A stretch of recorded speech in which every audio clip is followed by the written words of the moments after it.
Le bonjour. Bonjour Frank, ça va? Ça va Jean-Marc? Bonjour. Bonjour Jean-Marc. Bonjour, bonjour. René a des problèmes avec sa connexion. C'est en train de s'arranger. Donc elle dit qu'on commence et elle va elle va donc se joindre à nous là dans les instants qui viennent. Ce qui fait que si vous êtes d'accord, Frank, si ça te va, on pourrait commencer tout de suite. Est-ce que ça va, Gabriel? Oui, oui, tout à fait. Je te donne les rênes à Parfait. partir de maintenant. Frank, est-ce que ça va? C'est bon?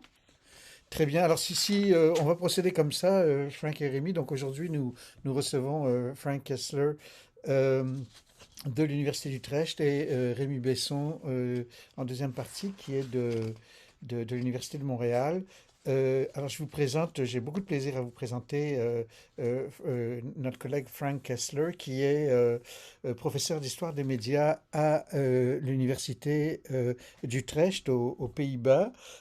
C'est Frank fait partie, c'est une longue collaboration qu'on a établie, René et moi, avec Frank dans le cadre des Arts Trompeurs. Donc, Frank est un des membres fondateurs, des pionniers de ce regroupement. Il est professeur donc d'histoire des médias et il d'histoire des médias à l'université d'Utrecht et ses activités de recherche portent principalement ses publications portent principalement sur le cinéma des premiers temps et particulièrement sur les premiers documentaires, les féeries, le jeu d'acteur au cinéma. En 2014, il a mené un programme de recherche important de The Nation and Its Other.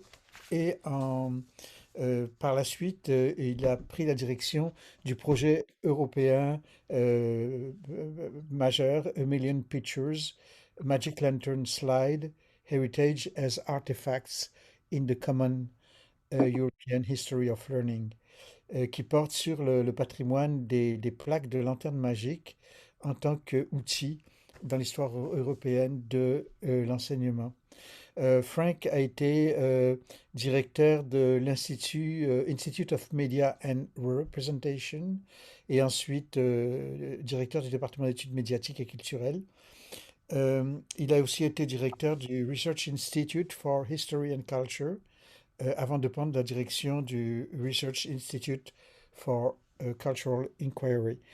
Euh, il est aussi l'un des fondateur et rédacteur alors je ne sais pas comment dire, c'est une recension qui s'appelle Kintop, je pense que c'est comme ça qu'on doit prononcer, hein, Oui, tout à fait. Kintop.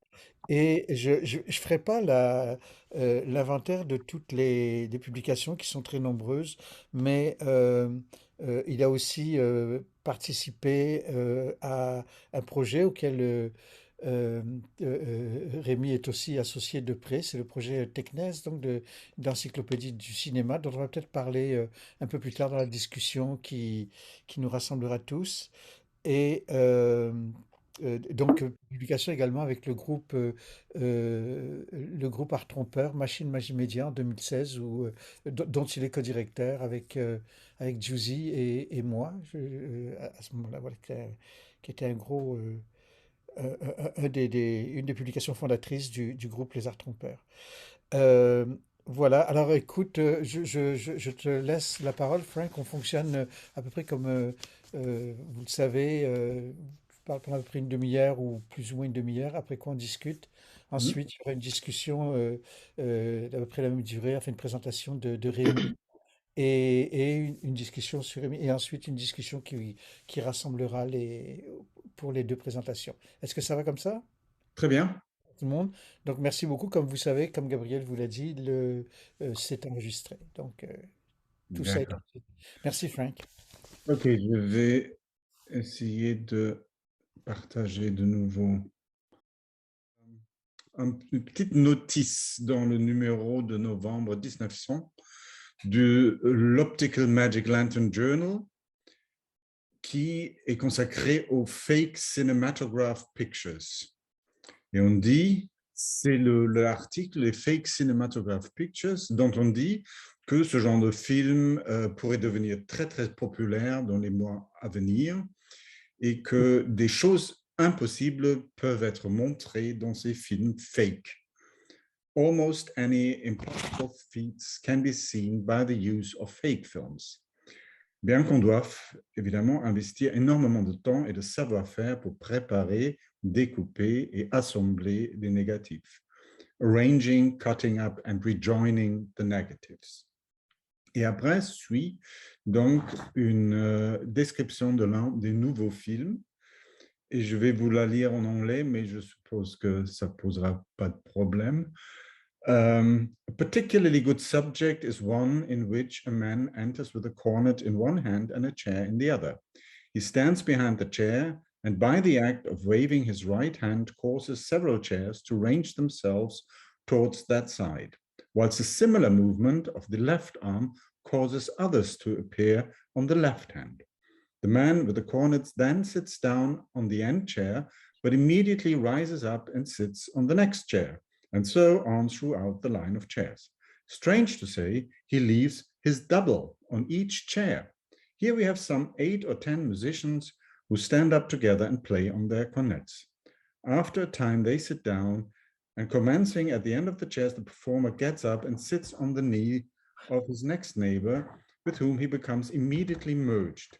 This is continued until the center chair contains the consolidated man with a row of empty chairs at either side. Finally, he stands up and waves the old chairs away and walks off the stage with his own. Voilà, donc bien que la description ne soit pas tout à fait correcte, je pense que vous avez reconnu ce film. Oui, j'espère. Sinon, vous devrez chercher ça sur YouTube. C'est en fait un film de Georges Méliès intitulé L'homme orchestre. Et ce qui paraît étonnant, en fait, c'est le fait que l'auteur de cette notice ait qualifié le film de fake cinematograph picture. Or, dans le numéro suivant de la revue, on fait état d'une réaction de Charles Urban, qui à l'époque était directeur de la Warwick Trading Company, et qui explique que dans le cas du film auquel on a fait référence, il aurait fallu de parler de film à truc, trick film.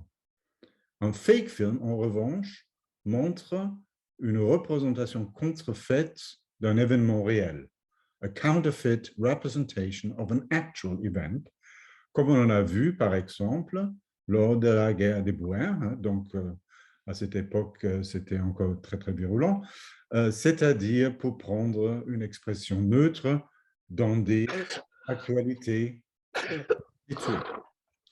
Alors, cet échange dans les pages de l'Optical Magic Lantern Journal est intéressant à plusieurs égards. Pour commencer, l'auteur du premier texte, inconnu, semble tout à fait au courant de la manière dont sont produits de tels trucs. Il parle de ranging, cutting up and rejoining the negatives. Donc, il connaît vraiment la technique qui est utilisée pour des trucs de substitution. Néanmoins, il y a apparemment un flou terminologique quant à la dénomination de ce genre de film. Du moins, en ce qui concerne cet auteur, car pour Charles Urban, en revanche, les choses sont très claires. Il y a d'un côté les trick films et de l'autre côté les fake films. Or, tandis que l'auteur de l'Optical Magic Lantern Journal, le premier auteur, semble utiliser le terme de fake film de manière complètement neutre, chez Charles Urban, il y a vraiment un jugement de valeur et il utilise le terme de fake film de manière tout à fait, avec des connotations tout à fait négatives. Ce sont des représentations contrefaites et la Warwick Trading Co. ajoute dans le deuxième article ici, donc n'en a jamais distribué lors de la guerre de Boer de tels films, all theirs being actual photographs taken at the occurrence of the various events in Africa.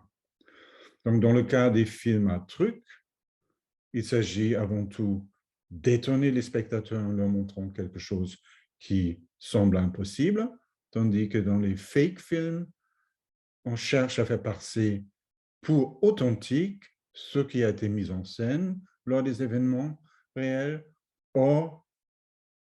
ou encore des vues prises dans un autre contexte, hein, parce qu'il y avait aussi des exemples où on a filmé quelque chose, enfin, on a recyclé un film qu'on avait fait ailleurs et en mettant un titre qui prétend donc qu'il s'agit d'une actualité montrant un événement récent. Alors, quand on regarde les deux termes dans une perspective étymologique, on constate qu'il y a en effet une certaine proximité. L'étymologie n'est pas tout à fait certaine, mais il semble que le mot anglais trick ait sa racine dans le latin tricari, tout comme le mot français tricher. Et voilà ce que on dit le littré de 14, pardon, c'est une faute de frappe, où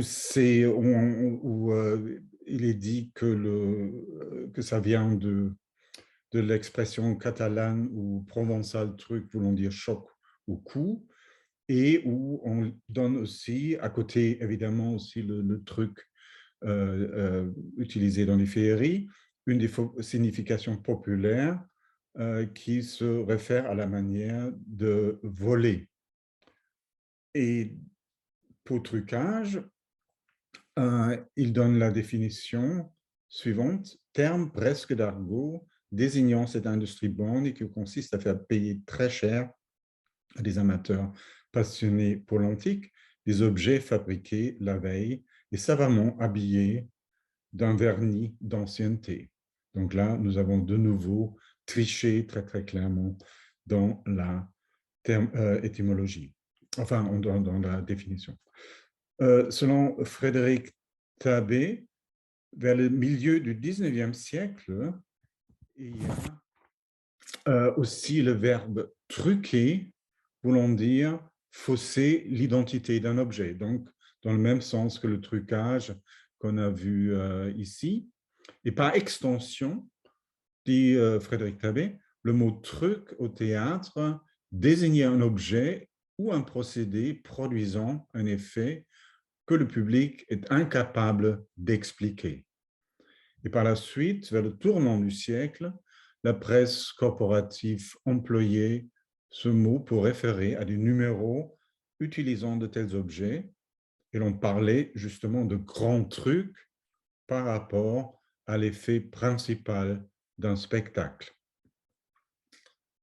Donc, il y a en effet un certain chevauchement des champs sémantiques de truc ou trick d'un côté et de fake de l'autre côté.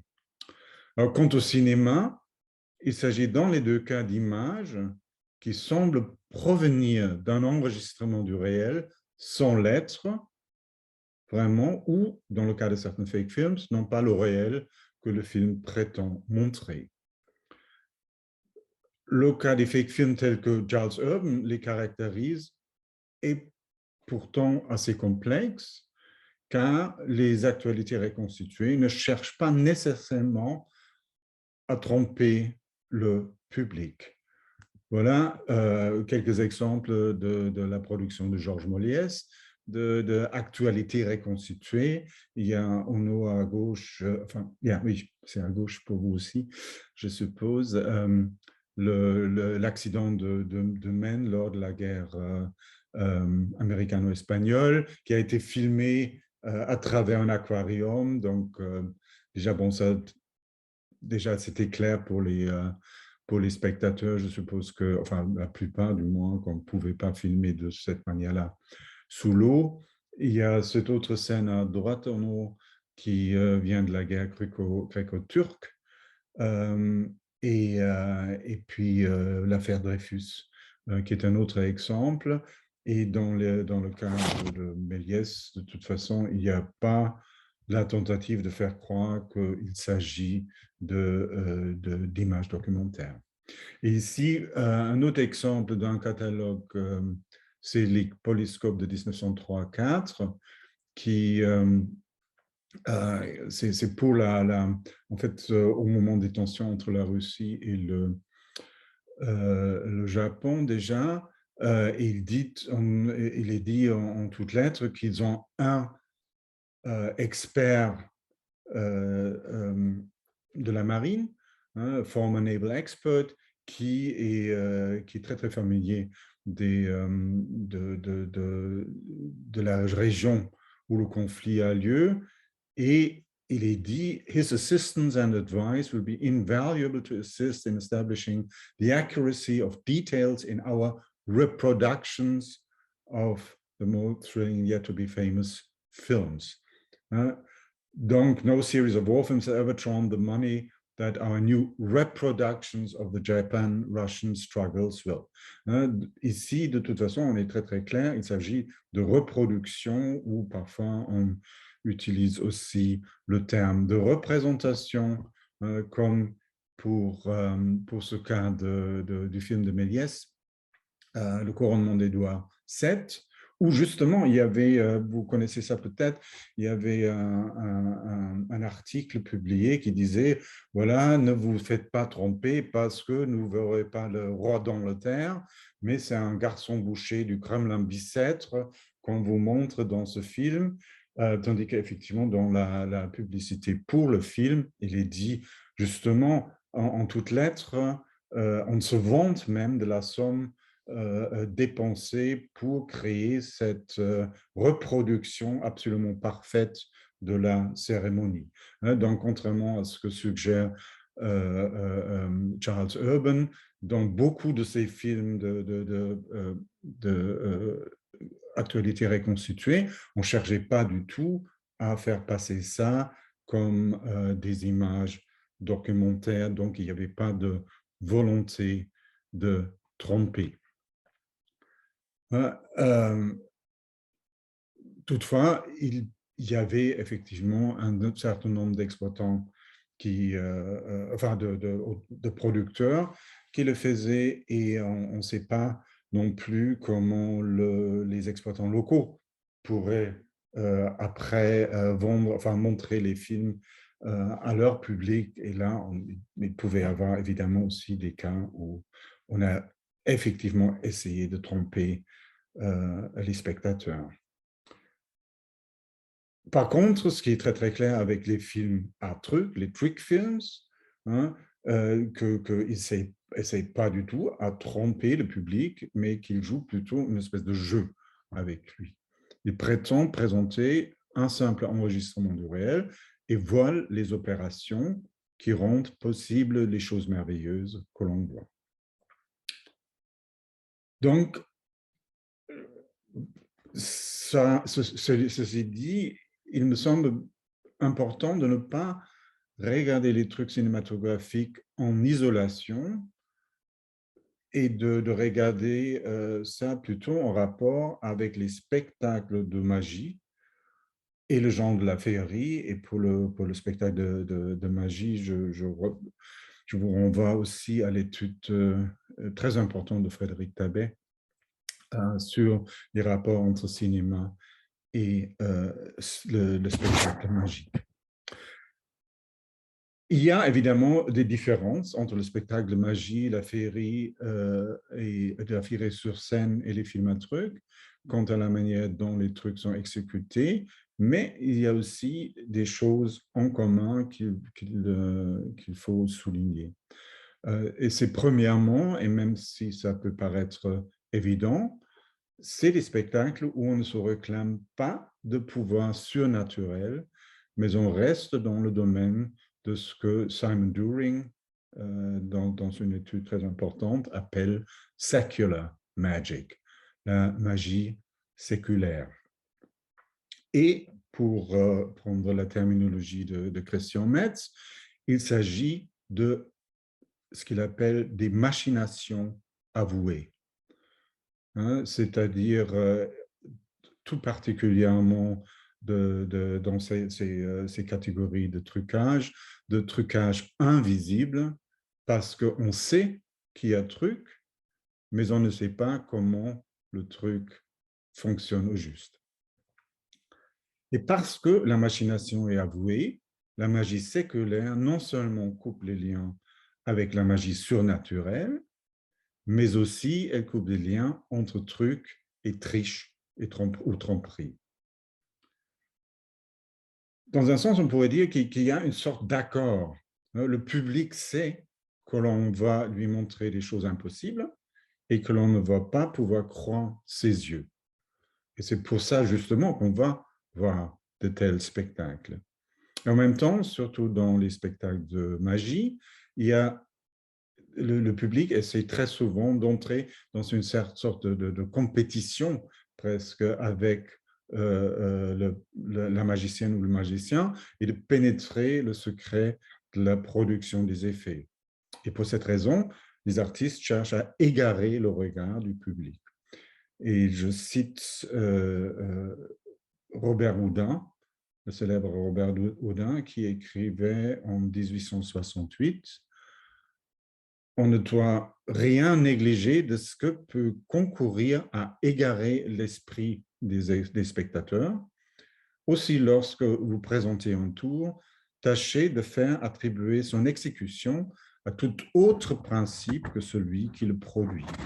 Un tour d'adresse, dans ce sens, devra reposer sur des combinaisons mécaniques ou physiques, ou bien un artifice tiré des sciences sera donné comme un résultat de la dextérité des doigts. Donc, même dans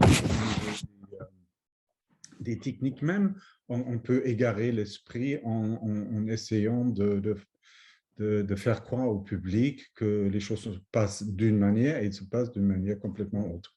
Dans le cas de Robert Houdin, il y a l'exemple de ce automate Antonio Diavolo, le trapéziste, qui en fait n'était pas un automate, mais justement était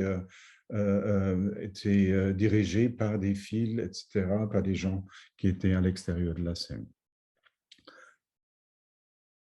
Mais en fait, ça, ce ne sont que quelques-unes des stratégies employées par des magiciennes et magiciens sur scène pour égarer le regard du public ou l'esprit du public. Et ce qui est intéressant, c'est en 1894, il y avait le psychologue Alfred Binet qui a publié un article intitulé « La psychologie de la prestidigitation » et qui a voulu pénétrer les secrets de la prestidigitation. C'est un article publié dans la revue de Deux Mondes. Et pour cet article, Binet a interviewé, a parlé, à faire aussi présenter des trucs à plusieurs prestidigitateurs, dont aussi Georges Méliès, hein, le directeur du théâtre Robert Houdin à l'époque. Et il a demandé à Georges Demeny, qui était l'assistant d'Étienne Jules Marais à cette époque, de chronophotographier quelques numéros. Hein. Donc, ils ont après montré image par image ce qui se passe à tout moment lors de l'exécution d'un truc. Et Binet, dans son article, conclut « Si l'épreuve photographique détruit si complètement l'illusion, c'est parce qu'elle supprime tous les facteurs de l'erreur que nous avons énumérés. La vitesse du tour, le boniment de l'artiste, les manœuvres qui ont produit un déplacement ou une diminution de l'attention, etc. Grâce à la photographie, nous pouvons faire le départ entre ces deux éléments de toute perception que l'on confond si souvent l'un avec l'autre, la sensation brute et l'interprétation de l'esprit. » Or, ce qui est intéressant, c'est que le cinématographe, justement, non seulement permet de restaurer l'illusion que la chronophotographie a permis de détruire, il offre aussi d'autres moyens pour égarer le regard. un exemple bien connu, hein, ce sont par exemple les collures de Méliès quand il fait arrêter le film et récolle, hein, qu'il place dans la partie supérieure du plan parce que le regard du spectateur est porté plus sur l'action qui se trouve au centre de l'écran. Et un concept qui est extrêmement important et qui est aussi utilisé souvent par les gens déjà à l'époque qui écrivent sur la magie sur scène, qui est la continuité apparente. Hein? Simon During explique ça en disant, justement par rapport au cinéma en relation avec le spectacle de magie sur scène, gaps and disappearances in the presented show are concealed. The opacity of the celluloid that separates one film cell from another is structurally equivalent to the invisibility of the conjurer's ball or hand as it performs its passes. Donc, il dit que là où sur scène on utilise, il décrit d'ailleurs aussi beaucoup des stratégies qui sont utilisées, hein, qui égarent le regard du spectateur. Le cinéma peut le faire par cette petit espace noir entre deux photogrammes qui permettent d'intervenir, de manipuler et qui ainsi permet de créer cette apparente continuité qui en fait fonctionne par la disruption. Et c'est d'ailleurs, je vous renvoie aussi à l'étude très très précise que Frédéric Tabet, dans son livre, fait de l'escamotage d'une dame chez Robert Houdin, où il montre aussi comment le film reprend beaucoup d'éléments du numéro sur scène et en même temps travaille avec une technique visiblement tout à fait autre. Avant de revenir au cinéma, je voudrais faire un petit détour par la féerie sur scène et prendre comme exemple une scène décrite par J. Mohanet. Je n'ai toujours pas trouvé le prénom de ce monsieur. Il apparaît toujours uniquement par l'initiale, qui a publié un livre très, très intéressant, L'envers du théâtre, en 1873. Il y a peut-être même une édition antérieure. Et là, il décrit une scène de la pièce Le Roi Carotte, où il décrit cette scène dans les termes suivants. Un magicien très vieux, très cassé, après avoir rendu des services très importants à ses protégés, leur demande comme unique récompense qu'ils veulent bien couper son corps en morceaux et jeter les morceaux de sa personne dans un four chauffé à blanc afin qu'il eût l'avantage d'y renaître jeune et bien portant. Sa volonté s'exécutait en scène sans que le personnage cessât de parler. Ce truc compliqué ce truc se compliquant d'un énorme volume posé sur une table. Des figures peintes sur les feuillets de ce livre s'animaient et s'échappaient du volume à mesure que l'on tournait les pages. Après 2 ou 3 culbutes sur la scène, elles étaient réintégrées par un acteur dans les feuillets d'où elles étaient sorties. Alors, pour mettre en scène cette série d'actions, on utilisait des miroirs, des trappes, des faux bras, des faux jambes, etc., un masque avec des visages magiciens et d'autres accessoires, ainsi qu'une chorégraphie extrêmement précise des mouvements en dessous de la scène. Et là où le public voit une action continue, il y avait en fait qu'une série de disruptions bien orchestrées. Et là, sur ce dessin, on peut déjà voir un peu comment ça se passe. D'une part, donc, il y a une non-continuité spatiale, mais qui est suggérée en tant que continuité. C'est les miroirs en dessous de la table hein, qui faisait que là, il y a un espace où les gens peuvent venir des trappes en dessous, hein, et ce qui faisait aussi que les acteurs, Moinet le dit, ne pouvaient pas passer derrière la table parce qu'on aurait vu que leurs jambes disparaissent du coup, hein. Et de même, il y avait donc les faux bras et le masque et les faux jambes, etc., qui suggèrent une continuité du corps, hein, tandis que le vrai corps de l'acteur est déjà disparu par la chaise. Et le fait on a l'impression qu'il continue à parler crée aussi une continuité, hein. Donc, il y a plusieurs artifices qui interrompent ce qui, aux yeux du spectateur, apparaît comme une action continue. Et on égare effectivement le regard parce que avec ces personnages des enfants, en fait, qui sortent du livre, font des culbutes, etc., et qui effectivement utilisent également l'espace en dessous de la table, le regard des spectateurs se porte aussi sur cet événement-là, ce qui permet à l'acteur de s'éclipser de manière plus efficace. Alors finalement, je voudrais vous montrer, et je change de...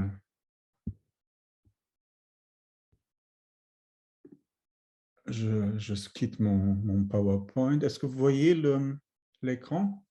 Enfin, bon. C'est une petite scène du film Cendrillon de Georges Méliès, qui est également, c'est une féerie. Et c'est un tableau. Et ça intervient au moment où, Cendrillon rentre après avoir été surpris par le temps, hein, que c'est minuit, elle doit partir et elle oublie sa chaussure là. Et donc, elle est maintenant rentrée à la maison.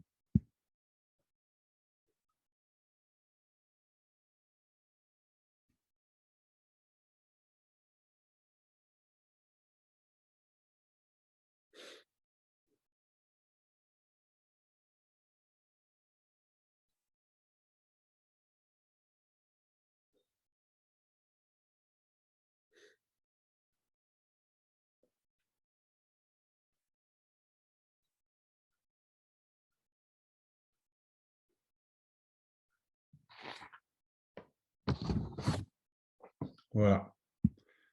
OK, là, on est déjà dans la prochaine scène. Donc, il y a ce tableau qui apparaît. Attendez, je vais revenir sur... Voilà. Ça, c'est un plan, effectivement, qui n'est même pas dans cette scène. Il y a donc un tableau de 33 secondes, relativement long sur un film qui en compte 6 minutes à peu près. Et ce qui est très, très important ici, c'est effectivement l'apparence de la continuité spatiale, hein, qui suggère une continuité temporelle. Ça a été déjà dit dans son livre sur Méliès de Pierre Gênes en 1984 et autour du même moment aussi par Tom Gunning, hein. Et il y a des disruptions visibles, hein, les transformations qu'on voit, mais en même temps, ces transformations sont présentées comme des choses abruptes qui se passent à ce moment, à ce moment même, hein. Et il y a évidemment de multiples prises qui apparaissent comme une seule prise de vue continue. Et si on traduit ce qui se passe ici dans le vocabulaire de la filmologie, hein, on peut dire que le temps filmophanique, c'est-à-dire le temps de projection, le temps de visionnement, est vu comme identique au temps diégétique, mais aussi, et c'est ça qui est très, très important pour le fonctionnement du truc, on suggère que ceci est également équivalent au temps profilmique, malgré le fait que ces événements ne peuvent pas avoir lieu dans un temps profilmique continu. Alors, ceci est très, très compliqué à produire, comme Méliès explique aussi dans sa célèbre causerie, notamment pour des films comme L'Homme Orchestre, dont il était question avant, où il y a de multiples exposition de la même pellicule parce que les acteurs doivent être extrêmement précis dans leur mouvement pour ne pas se chevaucher parce que du coup, on verrait que ça devient transparent. Or, donc, sur scène et à l'écran, on montre ainsi des choses impossibles et on recourt à des trucs, ce qui constitue d'une part un défi perceptif. On voit des choses qu'on ne peut pas croire qu'il se passe ainsi. Et donc, en même temps, aussi un défi épistémologique parce qu'on se demande comment est-ce possible. Et on peut, comme l'a fait Binet, entre autres, dévoiler le secret, mais cela fait disparaître l'illusion, comme il dit. Et ce qui est important pour le truc, c'est qu'il n'y a pas seulement des trucs magiques, mais il y a surtout et avant tout aussi la magie du truc. Et je vous remercie. Alors, merci beaucoup, Franck, pour votre communication. Alors, j'en profite Bonjour pour dire René. bonjour à tout le monde parce que j'ai eu un petit problème technique qui m'a retardé aujourd'hui. Alors, je vais demander donc d'abord à nos participants s'il y a des questions qui surgissent, peut-être Jean-Marc, sûrement. Écoute, merci beaucoup, Frank, pour cette présentation et aussi pour nous ramener dans les arts trompeurs et puis à nous ramener à des questions qui sont au cœur même de nos préoccupations et qui vont être de plus en plus. Peut-être je prendrai 2 minutes, peut-être commencer par une question de détail. Je pense que le prénom de J. Moinet, c'est Jules, je crois. Ouais, d'accord, je l'ai vu quelque part, mais je n'ai pas eu une confirmation. Jules, donc. Parce que dans tous ses écrits, on voit J. Moinet. Je voulais, si vous permettez, si tu permets, il y a un livre en théâtre, en tout cas assez important, qui est paru en 1885, qui s'appelle Le Dictionnaire historique et Ah pittoresque oui, oui. du théâtre, par Arthur Pougin. Et puis je regardais, alors il donne une définition de truc qui est à peu près, donc on est en 85, il dit donc le mot représente cette chose. Donc c'est l'idée d'un procédé mécanique, je lis là, par lequel on opère au théâtre l'apparition, la disparition, la modification ou la transformation d'un individu, d'un projet quelconque, sans que le spectateur, surpris par la rapidité de l'opération, puisse se rendre compte des moyens employés pour l'obtenir. Donc ça va exactement dans le sens de ce qu'on dit. Tout à Et alors fait. il ajoute, et puis ça peut intéresser, excuse-moi. Non, ce qui est intéressant, c'est qu'il dit aussi que le trucage sert à rendre réel aux yeux du public C'est ces choses-là. Hein. Oui, c'est Si ça tu te aussi. souviens, avec Sabine, on avait parlé de ça lors du colloque à Montréal. Oui, tout à fait, il y avait ça. Et alors, il donne aussi, c'est intéressant, il donne plein d'exemples, mais il dit, euh, les, il explique qu'il y a donc des spécialistes, des fabricants de trucs, c'est professionnel, c'est l'expression qu'il donne, et que ces fabricants de trucs allaient voir les auteurs en théâtre, et les auteurs achetaient les trucs qui les intéressaient et construisaient leur féerie à partir de Tout ça. ça. Ouais.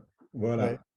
Voilà. Euh, Ouais, en fait, je voulais surtout souligner parce que je trouve que c'est vraiment fondamental et tu nous as ramené à ce point-là, c'est la différence trick fake qui est qui, je pense en tout cas pour les gens des arts trompeurs est fondamentale et qui a vraiment rapport avec à la fois l'intention, est-ce qu'on joue ou est-ce qu'on trompe quoi? Et également avec bon, ce qu'on appelle peut-être mal, là, mais le contrat spectatoriel ou qu'on appelle en intermédialité la prémédiation, c'est-à-dire l'agentivité du spectateur, quoi. Quelle est l'agentivité des spectateurs? Et je pense que ce que tu as présenté montre bien la, la- la- la- la- comment se cristallise ou se focalise la question du fake autour de la question de l'intention, de la dimension de l'intention et de l'agentivité, toi.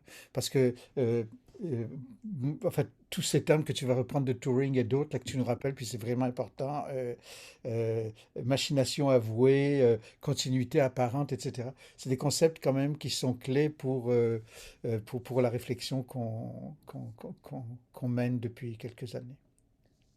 Merci. Je m'excuse une seconde, il y a quelqu'un là. Ça, c'est le désavantage de rester à la maison.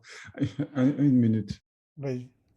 Euh, Peut-être on peut continuer la conversation si... En fait, évidemment, j'aurais aimé que Franck soit là pour mon commentaire, mais effectivement, moi, j'avais le même commentaire que je voulais faire, Jean-Marc, c'est que ça nous ramène à toute la question de la distinction entre le trompé et l'illusion, le truc versus le fake, et puis c'est le cœur du projet. J'ai presque envie de dire que c'est l'inspiration de départ du projet qu'on a évidemment amené dans tout autre domaine parce qu'on le regarde dans l'espace contemporain, autant du côté du journaliste ou du documentaire qu'on le regarde du côté des fictions. Et on voit donc que ce thème a porté l'histoire des médias, a porté les dynamiques de médiation depuis l'arrivée du cinéma, depuis tout ce qu'on sait qui s'est brassé sur le plan technique au 19e et qui est encore tout à fait présent dans les médias contemporains. Donc, c'est intéressant parce que c'est une des questions de fond. Dommage que Franck ne soit pas là. C'est une des questions de fond qui nous porte dans tous les cas, par ailleurs extrêmement variés, qu'on examine. Et c'est toute la question de l'intentionnalité. Est-ce qu'on veut tromper ou on ne veut pas tromper? Il y avait aussi ce que je retenais, l'idée du fake dans le fake. Je vais faire un faux fake. Alors, c'est la mise en abîme du faux. Je vais présenter, par exemple, un truc comme étant une machine, et puis finalement, c'est la dextérité ou le brouillage complet, constant des frontières dans les événements, dans les spectacles de magie, et dont le cinéma a évidemment hérité. Et je vais aller plus loin en disant, et dont le jeu vidéo maintenant a hérité également. Donc, on voit cette continuité, cette filière médiatique. Alors, comme Franck est arrivé, je ne répéterai pas mon commentaire, simplement pour te dire, Franck, que j'abonde dans ce que nous disait Jean-Marc, que cette question là, des frontières entre l'illusion, le trompé, le fake, le truc, est au cœur finalement de nos réflexions dans notre groupe de recherche, dans notre séminaire, et qui nous amène finalement des origines du cinéma jusqu'au dispositif contemporain dans l'espace médiatique. Donc, c'était mon commentaire. Je voulais peut-être t'amener sur un autre terrain dont tu n'as pas beaucoup parlé parce qu'on sait que toute cette époque a été aussi le théâtre de la montée du spiritisme à partir de 1840 avec l'arrivée du télégraphe et qu'il y a eu un mélange qu'on connaît, par exemple, à travers Houdini, à travers Conan Doyle, par exemple, des frontières entre eux aussi. Qu'est-ce qui est réel et qu'est-ce qui ne l'est pas? Est-ce qu'on essaie de me tromper en me faisant croire que les morts ressuscitent ou viennent nous parler?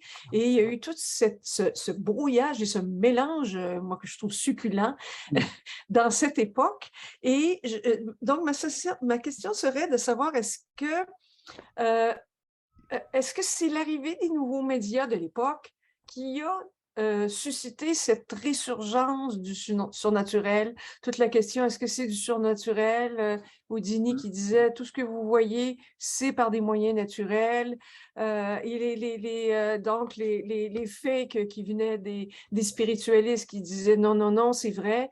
Alors, ce climat extraordinaire, j'aimerais que vous nous le commentiez sur le plan, justement, des médiations, de l'effet des médiations. Mm. Non, ça c'est vraiment très, très important et ça, ça a un lien avec, justement, avant-hier, J'ai participé enfin, j'ai fait une présentation avec un collègue dans un séminaire animé par la collègue Maaike Bleeker, que Jean-Marc connaît bien, chez nous à Utrecht, qui tourne autour des notions d'imaginaire et imagination cette année. Et avec le collègue, on a parlé de médias imaginaires, d'imagination de médias et de l'imaginaire de certains médias. Et ce qui est intéressant, que d'une part, effectivement, l'avènement de certains nouveaux médias, comme la photographie, avec la photographie spirit, par exemple, hein, mais aussi la radio, enfin, avec toute la notion des éthers, hein, qu'on croyait que ça ouvre de nouvelles dimensions qui permettent effectivement des communications avec l'au-delà. Hein, et c'est aussi assez significatif que le mot médium, à cette période-là, c'est justement quelqu'un qui a des rapports avec cet au-delà. Hein. Et Edison, par exemple, était convaincu qu'un jour, les nouvelles développements médiatiques permettraient de communiquer avec l'au-delà. Donc, il y a ça. Hein, c'est quelque chose de très fort, justement, au 19e siècle. On peut aussi penser au château de Carpath de Jules Verne, où le phonographe, une espèce d'image-mouvement qu'il imagine, donc de nouveau un média imaginaire, permet de faire revenir les morts. Donc, il y a tout ça, toute cette dimension-là qui est extrêmement importante, mais en même temps, et c'est ça où je trouve que le livre de Simon During est extrêmement important, c'est que, je le montre d'ailleurs, il est vraiment très, très fort. Il montre comment ces deux acceptions du mot magie s'interpénètrent et comment justement les magiciens eux-mêmes font des efforts, comme Devant pour l'armoire des frères Davenport, etc., pour démontrer que les mêmes choses peuvent être utilisées, peuvent être faits par des moyens naturels, en fait, techniques, etc. Hein, et en quelque sorte, ça nous ramène même au début, enfin, à la fin du XVIIIe siècle, hein, si on pense à la fantasmagorie de Robertson, hein, qui fait aussi apparaître des fantômes, mais qui, bon, voulait garder sa tête, je suppose, était obligé, enfin, insister qu'il n'y avait rien de surnaturel là-dedans.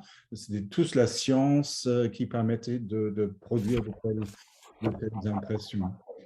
Et pour le rapport entre nouveaux médias et, enfin, la magie sur scène, il y a le livre de Katharina Rein, qui à l'époque était aussi au collège à Montréal. Ça, c'est en allemand, mais les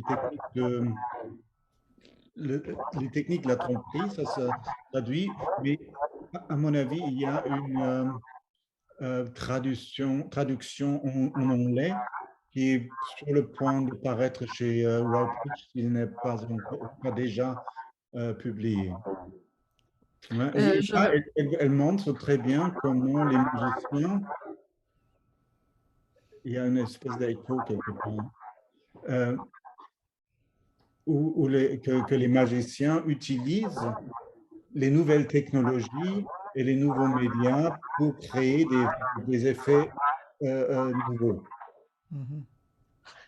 Alors, ici, je voudrais faire remarquer à tous qu'il y a un contenu sur le site Arcane que vous connaissez tous, qui pourrait vous intéresser, qui a été fait à l'époque par Emmanuel Cacamo, qui est professeur à l'Université de Trois-Rivières, si je ne me trompe, et puis qui est une encyclopédie des médias imaginaires. Donc, je vous le souligne parce que c'est pas mal intéressant. Ça va dans cette voie que tu nous dis, Franck, de cette idée du média lui-même qui est un imaginaire. Évidemment, chez Jules Verne, on le voit, mais si vous voulez consulter cet aspect du site, je vous y invite. Est-ce qu'il y a d'autres questions pour garder notre formule? On pourrait passer, si vous voulez, donc peut-être prendre une ou deux interventions et ensuite passer à Rémi Besson pour revenir ensuite avec nos deux invités pour la troisième partie. Peut-être que Alors, Attends, peut-être que Katharina pourrait nous préciser ce qui arrive de la version anglaise.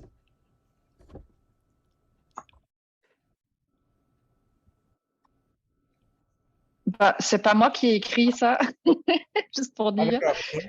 C'est Katharina Rein que je Ah, connais un peu, oui, oui, mais, oui, oui, c'est vrai, mais excuse-moi. merci de me l'attribuer. J'ai pas autant de temps que ça d'écrire sur autant de sujets. Non, Katharina, non, excuse-moi. Il n'y a pas de problème. Mais ça sonne pareil, le nom de famille, là, en Oui, même c'est vrai, temps, c'est quand vrai. on le dit vite. Oui, oui, j'étais un peu surpris. Oui, Autre Katharina. oui, oui. ouais. Non, mais Alors, est-ce qu'on sait quand ça sort? Hmm? Non? Pardon? La date de publication, on ne l'a pas encore. La publication en anglais, Oui, oui. je pense, elle est pas... Enfin, je suis pas sûr. D'accord. Pas sûr. ouais. Alors, si vous le voulez bien, nous allons passer à Rémi Besson. Donc, que peut-être tu pourrais présenter, Jean-Marc, Oui, cette d'accord. assistance aujourd'hui. Oui, d'accord. Oui. On est associés depuis longtemps, ou Rémi est associé avec nous depuis quand même quelques années maintenant. Rémi a obtenu son doctorat de l'École des hautes études en sciences sociales. Il a travaillé, son doctorat portait en particulier sur la mise en récit du film Shoah de Claude Lanzmann. Et par la suite, il a fait un, un post-doctorat avec le centre de recherche sur le centre de recherche intermédiaire sur les arts, les lettres et les technologies. Il est chercheur postdoctoral et surtout et il y est encore, je crois que ce n'est pas tout à fait fini, coordonnateur du scientifique à l'Université de Montréal, en particulier dans le cadre du partenariat international de recherche TechNES, donc qui est le grand projet d'encyclopédie du cinéma. Il a de nombreuses publications euh, parce qu'il est spécialiste reconnu donc des rapports entre l'histoire, les sciences humaines, la culture numérique et le cinéma. Il est également chargé de cours au département euh, d'histoire de l'art et études cinématographiques à l'Université de Montréal. Et il co-dirige l'école d'été du CRIALT à l'Université de Montréal depuis, je pense, au moins 4 ans ou 5 ans. Voilà. Merci Rémi. Merci Jean-Marc, merci à tous et à toutes. Alors, je vais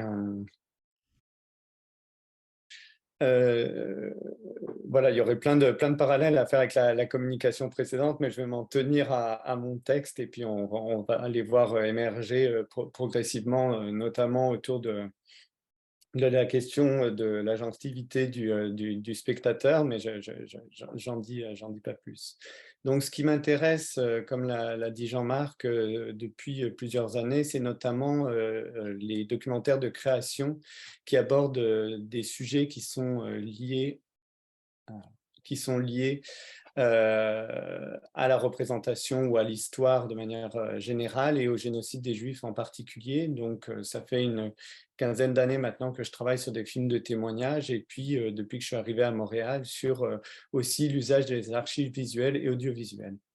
À plusieurs reprises, que ce soit donc dans ma thèse sur Shoah, dans un travail mené sur le réemploi d'images d'archives sur En sursis d'Haroun Farroukhi ou dans la série télévisée produite par Arte, Les Aventuriers de l'art moderne, j'ai essayé d'identifier des gestes créateurs qui sont posés lors du montage à travers leur étude. Et donc, à travers leur étude, pardon, je cherche à comprendre le documentaire comme le lieu où se joue une écriture cinématographique de l'histoire. Alors, le sujet que je veux vous présenter aujourd'hui plus particulièrement, c'est l'émergence de l'usage de témoignages filmés archivés, donc chaque terme est important, dans d'autres films. Et avec l'idée que cet usage repose sur le constat que des réalisateurs et des réalisatrices montent dans leurs films des extraits de témoignages tournés par d'autres. Alors, un tel usage peut être aisément historicisé. Nous vivons actuellement dans une période où les derniers acteurs de l'histoire du génocide des Juifs sont en train de disparaître, ces derniers sortant ainsi progressivement de l'ère du témoin et donc de ce qui est communément appelé l'histoire du temps présent. Et en parallèle, de nombreux entretiens filmés, collectés donc aussi bien par des réalisateurs, des réalisatrices que des institutions, sont rendus accessibles via des bases de données en ligne et avec des fichiers numérisés en haute résolution. Cela explique que des témoignages enregistrés par d'autres puissent être utilisés dans des documentaires historiques. Donc, si j'essaye de le dire en une phrase, le témoignage filmé devient progressivement un document d'archives parmi d'autres. Alors, ce qui m'intéresse, c'est moins d'approfondir ce constat que de réfléchir aux gestes créateurs associés à cet usage émergent. Cela revient à se demander de quelle manière ces extraits sont montés, soit est-ce que leur usage est assumé par l'équipe du film, est-ce qu'ils sont contextualisés par l'exposition de leurs conditions de production, ou est-ce que, au contraire, cela relève du non-dit. Et on peut donc parler d'une décontextualisation au sens où les spectateurs et les spectatrices ne reçoivent aucune information sur la manière dont ces entretiens ont originellement été menés. Enfin, est-ce que cet usage devient un enjeu du documentaire? Et donc, il serait possible de parler d'une mise en tension entre tendance à décontextualiser et processus de recontextualisation. Alors, l'étude de ces gestes y conduit à prendre conscience des conséquences de ces choix sur l'écriture cinématographique de l'histoire proposée. Et donc, dans le cadre de la présentation d'aujourd'hui, je vais essayer de vous proposer une petite typologie des documentaires historiques en axant ma présentation sur des rapports entre images et paroles. Alors, je suis conscient qu'il faudrait travailler entre images et pistes sonores, mais donc pour cette présentation, je me focalise sur la question de la parole. Je suis aussi évidemment inconscient qu'il faudrait interroger des questions tout à la fois anthropologiques et phénoménologiques sur la place des corps et de leurs mouvements, et c'est quelque chose que je fais par ailleurs dans mes travaux, mais donc aujourd'hui c'est images et paroles, et la question des sources contemporaines des faits et des contenus créés par l'équipe du film. C'est ces deux principes organisateurs que je vais essayer de mettre en mouvement dans cette communication. Alors, de manière générale, les documentaires historiques qui utilisent des images archivées, donc que ce soit des séquences filmées, des photographies, des documents d'archives utilisés comme images, se divisent en deux grands domaines. Alors, il y a d'un côté des films de réemploi, qui s'inscrivent plutôt dans le domaine du cinéma expérimental, et de l'autre, des films démonstratifs. Donc là, je reprends une catégorie qui est proposée par Bill Nichols. Alors, les documentaires de réemploi les plus rigoureux n'utilisent que des images archivées contemporaines des événements dont il est question dans le film. Cela conduit au fait que si la séquence filmée d'origine a été enregistrée sans bande sonore, alors le film sera muet. C'est notamment le cas de En sursis d'Haroun Farroukhi. Dans certains films de réemploi, un usage plus créatif est fait de la piste sonore, ce qui conduit à sonoriser certains passages, à ajouter de la musique et donc, dans les cas qui nous intéressent, à ajouter de la parole. Le principe est dans ce cas de ne pas créer un effet réaliste. On maintient un certain degré d'opacité et donc il s'agit de faire comprendre au spectateur qu'un geste créateur a été effectué. On a ensuite les documentaires démonstratifs qui, eux, reposent sur la centralité de la voix off. Donc, dans ce cas-là, c'est elle qui guide le montage des séquences archivées et donc il arrive régulièrement que les images jouent un rôle assez strictement illustratif du propos qui est tenu. Donc, on revient là plutôt dans une esthétique de la transparence. Je précise que dans certains cas, on n'a que des images qui sont créées par l'équipe du film, dans le sens où la voix off peut être illustrée par des schémas, des infographies, des cartes explicatives, etc. Donc, j'en parlerai pas, mais ça me semblait quand même intéressant ou important de le mentionner. En parallèle donc de ces films historiques qui utilisent des images archivées, il y a le grand domaine des films de témoignage. Dans ces derniers, il n'y a pas d'image contemporaine des événements abordés. Seules des images tournées par l'équipe du film sont montées. Les documentaires de témoignage les plus rigoureux utilisant uniquement les propos tenus lors de l'entretien filmé. Dans d'autres cas, il arrive qu'en plus des témoins, donc ces acteurs qui ont participé aux événements historiques, il y ait des experts qui prennent la parole. Et il peut s'agir de chercheurs, de chercheuses. C'est notamment le cas dans Shaw. Dans d'autres cas encore, donc on est dans le dernier, il arrive qu'une voix off vienne mettre en perspective les propos tenus par les acteurs, les actrices de l'histoire, et que des plans plus diversifiés soient montés dans le film. Alors, la grande distinction entre ces deux types de films est que dans un cas, la plupart des images utilisées ont été tournées par d'autres. On parle de films de réemploi, mais on parle aussi de films de seconde main. Et que dans l'autre, les images sont tournées par l'équipe du film. Donc, vous voyez bien, je pense, où je veux en venir. C'est dans le fait que la plupart des documentaires historiques sont en fait des hybrides entre ces deux grands types. Et que les points de la typologie que j'ai présentés sont alors régulièrement coprésents dans un même film. Ça permet en fait d'identifier différents moments du film. On passe de l'un à l'autre.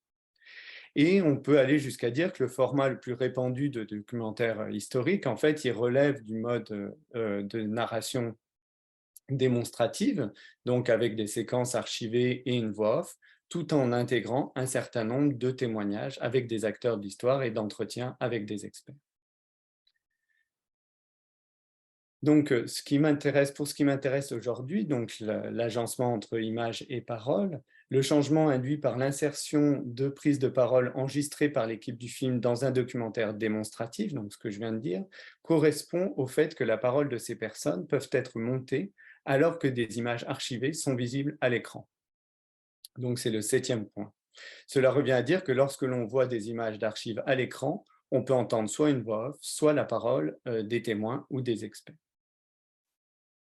Donc, j'en viens maintenant à l'étude de cas qui va me permettre de tester les limites ou l'intérêt de la typologie que je vous ai présentée et de faire émerger donc le nouvel usage dont il a été question en introduction. Alors, je le dis très rapidement pour ne pas prendre trop de temps, mais donc le documentaire dont il est question que je vais présenter, c'est les États-Unis et l'Holocauste. Donc, c'est une histoire croisée entre le déroulement du génocide des Juifs d'Europe et les actions entreprises ou non par les responsables politiques administratifs américains pour accueillir les Juifs souhaitant émigrer aux États-Unis à cette période. Donc, le film est en phase avec l'historiographie américaine. Il critique assez vivement les positions prises par le département d'État, dont la politique des quotas a été particulièrement sévère, tout en soulignant que d'autres groupes et agents de l'État américain ont agi différemment en essayant de sauver autant de vies qu'ils le pouvaient. Du point de vue du format, il s'agit d'une série documentaire en 3 parties de près de 7 heures au total, qui a été diffusée sur PBS, donc aux États-Unis, à partir du 18 septembre 2022. Elle a été réalisée par Ken Burns, qui est un célèbre réalisateur de documentaires américain qui travaille très régulièrement avec PBS. Et pour cette série, il s'est associé avec Lynn Novick et Sarah Bottenstein. Il faut enfin ajouter que la série a été produite en même temps qu'une exposition du Musée mémorial de l'Holocauste des États-Unis qui se trouve à Washington. Et donc, certains historiens et historiennes qui s'expriment dans le film sont aussi à l'origine de cette exposition. Précisons donc tout de suite que Ken Burns est particulièrement célèbre pour la manière dont il associe voix off et images d'archives. Il est aussi donc connu pour les mouvements de caméra qu'il effectue sur les images fixes, qui s'appelle le Ken Burns Effect. Et dans l'histoire du documentaire, il est souvent présenté comme l'un des principaux représentants de l'école du documentaire démonstratif.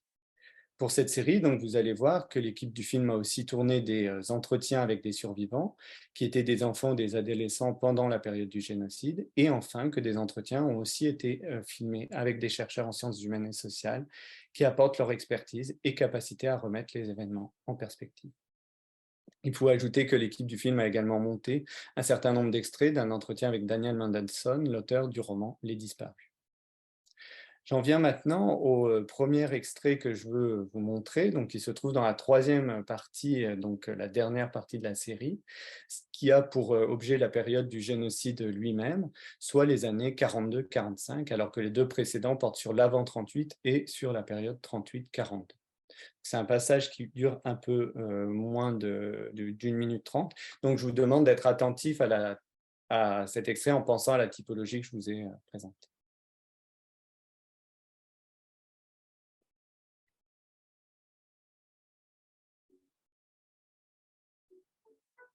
The Chicago Tribune in late June of 42 reports the mass killing of Jews. Like many other newspapers, the Tribune puts it on page 6 or 7 in a tiny little article. You either missed it, or if you saw it, you would say the editors don't think this is true. If they thought this was true, this would be on the front pages. Some papers did put the story on the front page, including the Pittsburgh Courier, an African-American newspaper, which said the Nazis could teach even Southern whites a few lessons.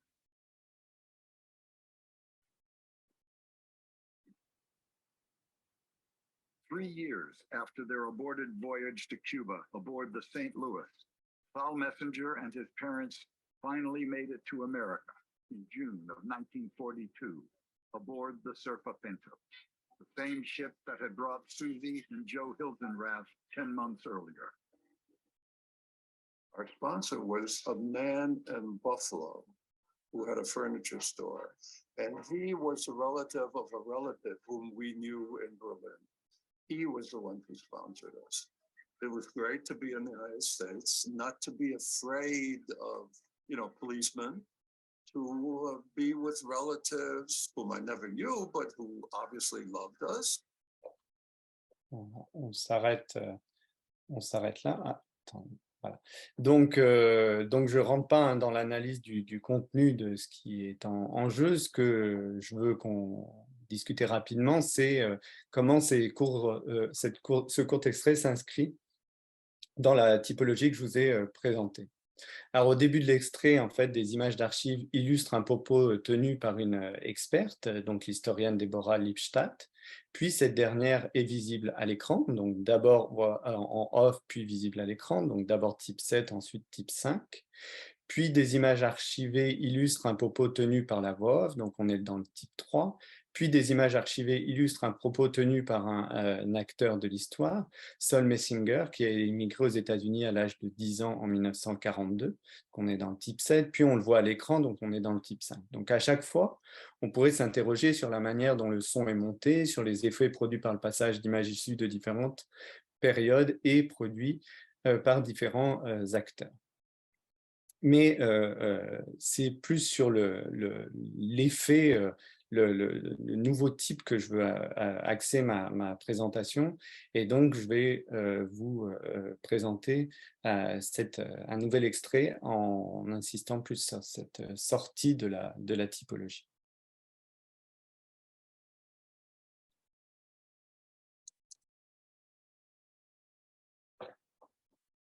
Gerhard Riegner, whose report from Switzerland had alerted America to the ongoing Nazi policy of extermination, sent Washington another desperate message. Tens of thousands of Jews deported by the Nazis were now trapped in northern Romania without warm clothing. They had just endured another harsh winter. With help from the International Red Cross, Riegner thought he could keep them alive. He also believed he could help Jewish children still hiding in France escape across the Swiss and Spanish borders. Riegner had many connections with underground organizations and partisan organizations in these different countries. And so his idea was if he could get the money, he could funnel that money into France, into Romania, to people who could buy clothing and food, or who could buy fake documents or pay off border guards to allow children to escape over the border. Riegner's organization, the World Jewish Congress could supply the money, but Riegner would need a special license from the Treasury Department, which routinely prohibited all financial or commercial arrangements within enemy territory. On June 23rd, 1943, Riegner's request reached the desk of 34-year-old John Paley, who ran the Foreign Funds Control Department at Treasury. The State Department was quite negative. It worried about the possibility of funds falling in the hands of the Germans. However, we went back and decided that we could put safeguards in the procedures so that no foreign exchange would come to the Germans. Paley granted the license and sent it along to the State Department for transmission to Switzerland.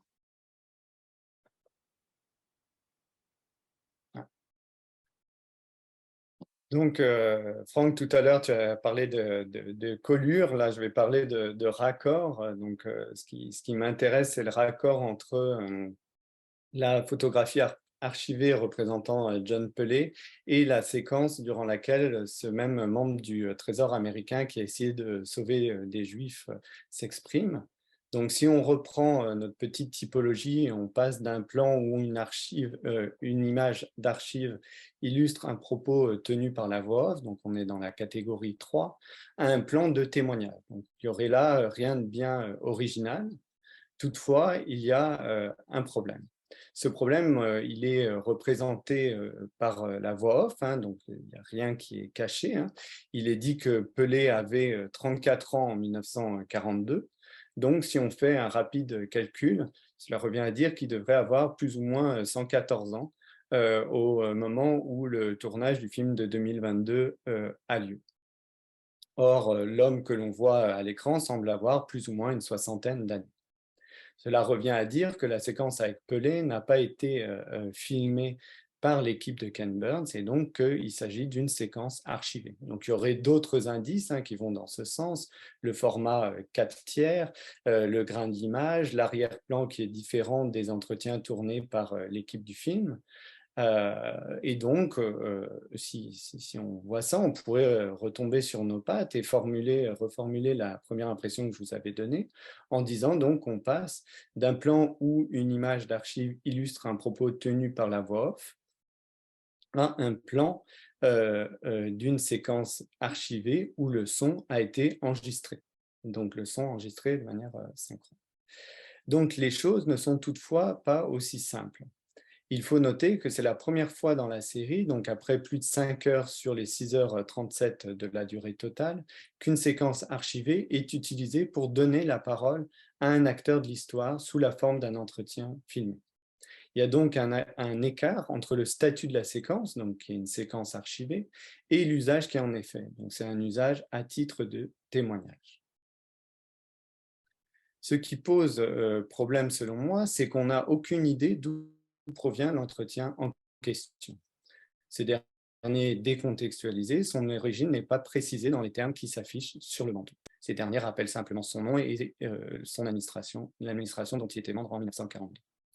Il s'agit alors de se demander pourquoi l'équipe du film a effectué une telle décontextualisation, alors qu'il serait très simple d'ajouter la référence aux conditions de production de l'entretien en indiquant au minimum le lieu et la date de tournage dans le bandeau. Alors, il faut en fait s'arrêter sur cette affirmation. En effet, c'est très simple techniquement de poser ce geste. Pourtant, il me semble qu'il est très compliqué de le faire dans un documentaire démonstratif. Donc, j'essaye de m'expliquer. En fait, le montage de ce type de documentaire est basé sur le principe même de la décontextualisation. L'ensemble des images contemporaines des faits qui sont utilisées pour illustrer les propos qui sont tenus par la voix off sont décontextualisés. Il n'est jamais question de leur origine. Celle-ci n'est jamais indiquée sur l'image. Elle est certes rappelée au générique, mais de manière très imprécise. Donc, il est indiqué que certaines images d'archives proviennent de certaines archives, mais sans aller dans le détail. Donc, c'est aussi le cas pour cette séquence. Ce serait donc cette demande d'une recontextualisation, en fait, demander à un documentaire démonstratif de devenir un documentaire réflexif. soit, pour reprendre toujours les catégories de Bill Nichols, un film qui propose une réflexion sur les conditions mêmes de sa production. Et donc, c'est guère envisageable que pour intégrer une séquence, on change de manière de faire du documentaire. Donc, si je résume, ce qui se passe lors de ce raccord, c'est l'usage à titre de témoignage d'une séquence d'archives sans mise en contexte de ses conditions de production. Et donc maintenant, il faut travailler sur ce qui se joue lors de ce raccord. En fait, Pelé prend la parole 1 ou 2 secondes avant que la séquence soit montée. Cela revient à dire qu'on entend sa voix en même temps que l'on voit la photographie prise dans les années 40. Cela est lié à l'usage testimonial de la séquence d'archives, et donc on est là dans le type 7. Il y a une image archivée à l'écran et on entend un propos tenu lors d'un entretien. Ce qui pose question, c'est que le propos tenu lors de l'entretien n'a pas été enregistré par l'équipe du film. Il s'agit aussi d'une séquence archivée. Et donc c'est ça qui fait la sortie de la typologie que j'ai proposée au départ.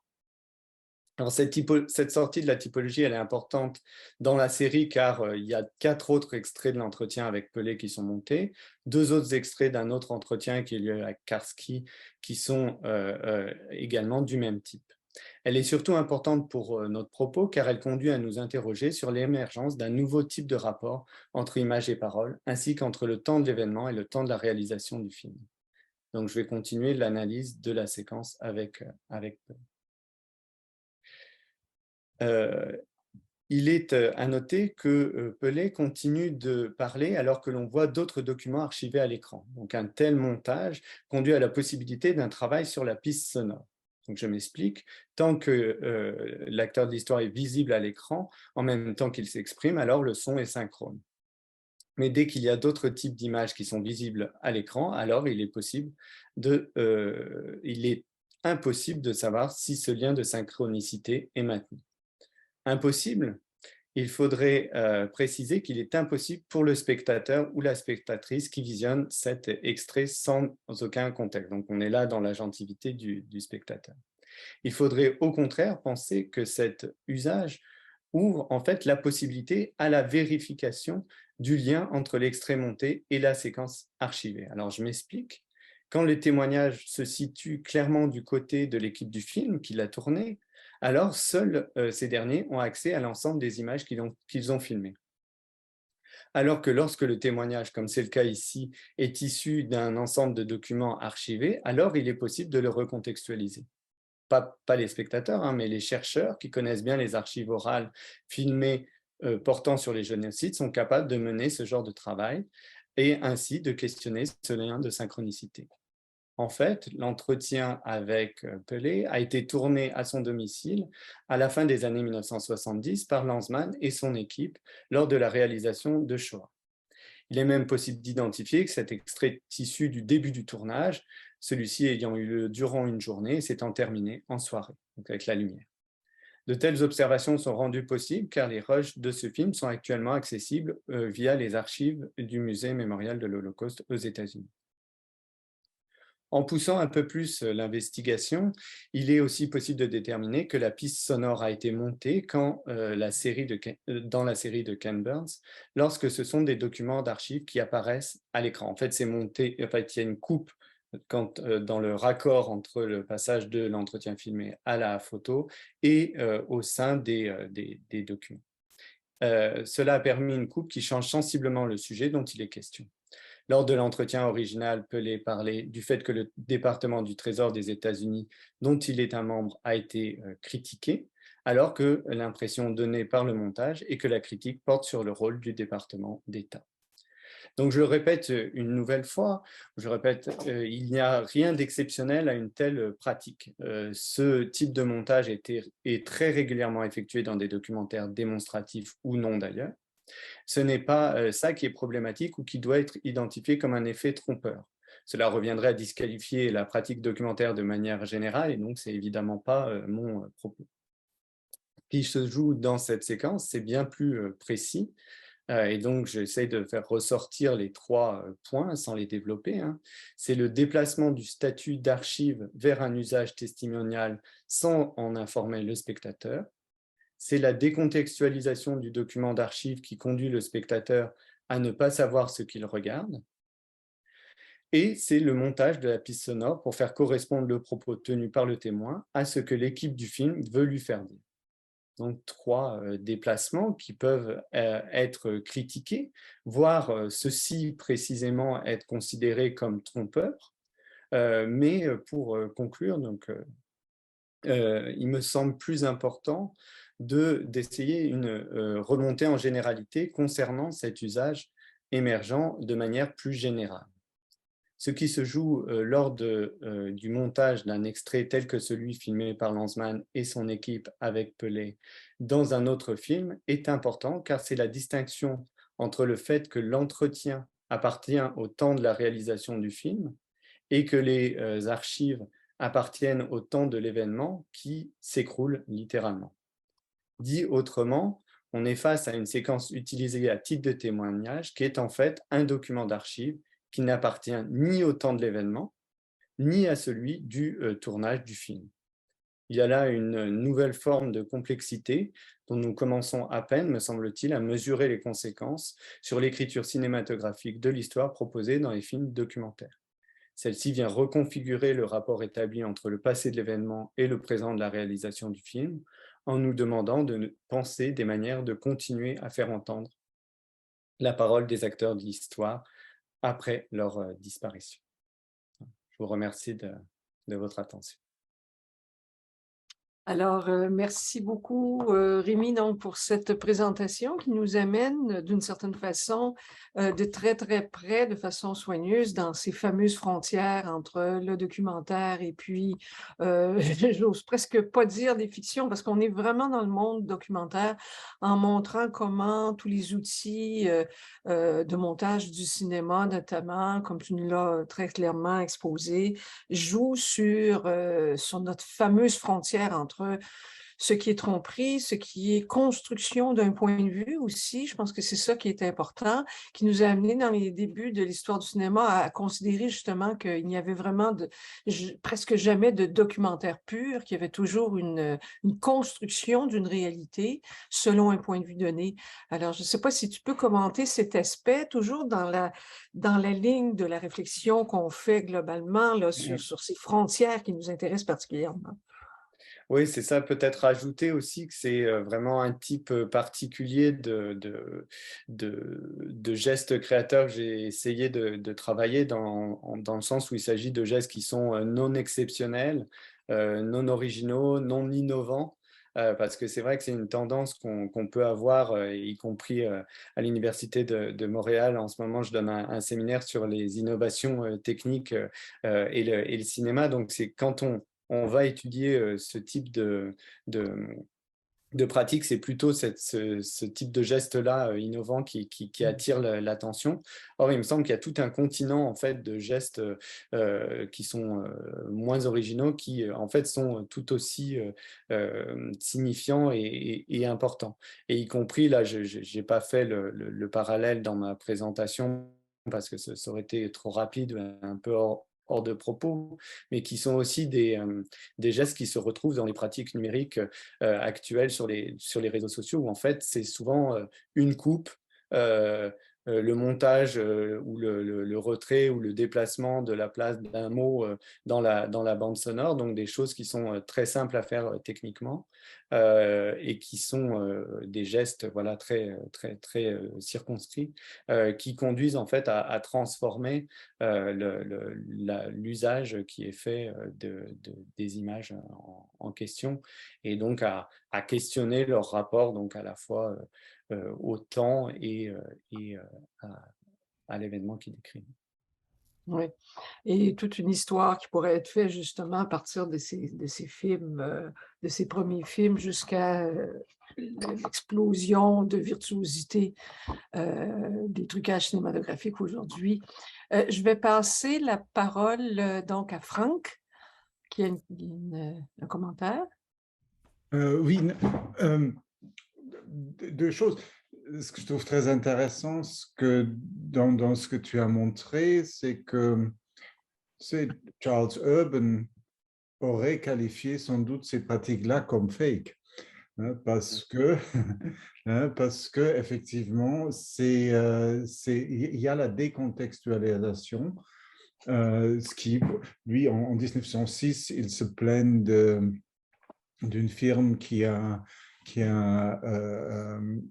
publié une actualité sur le tremblement de terre à San Francisco.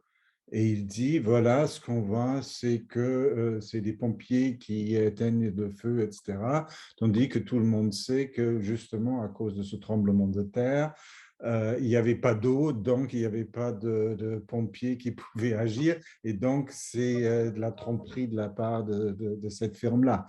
Donc, c'est effectivement une pratique très ancienne de décontextualiser et recontextualiser les images. Et c'est pour ça que je pense il faudrait peut-être aussi, quand on parle d'images d'archives, il faut aussi dire qu'en fait, ce ne sont souvent plus des images d'archives, mais des images retravaillées en fonction de l'utilisation dans un certain discours. Et on peut penser aussi à d'autres manières d'intervenir dans les images, en ralentissant, en zoomant, etc. Ce qui, je pense que ce qu'on connaît au moins depuis la chute de la maison Romanov par Jesper Schupp, qui a aussi intervenu sur les images à ce niveau-là. Et donc, en fait, dans les ajouts de l'équipe du documentaire, le travail sur les images d'archives en fait partie déjà. Oui, c'est ça. Mais c'est vrai que c'était aussi, ce qui m'intéresse aussi, c'est de travailler justement sur des effets non spectaculaires. Ça veut dire que ce qui est beaucoup travaillé, c'est justement ces questions d'accélération, de ralenti, de sonorisation, de recadrage, de recolorisation, etc. Et là, ce qui m'intéresse de voir, c'est que là, ils ne font rien de tout ça. Dans la séquence avec Pelé, il y a un respect du document, de son rythme, etc. Mais sauf pour la photo. Parce que là, oui, la photo, là, il y a l'effet, effectivement, le Ken Burns effect, où on remonte du bas du visage, donc la création d'une sorte d'effet de suspense, tout à fait. Mais il me semble que même quand il n'y a pas, justement ces effets qui sont plutôt spectaculaires, il y a quand même, voilà, un travail sur la bande sonore ou sur ce type de choses.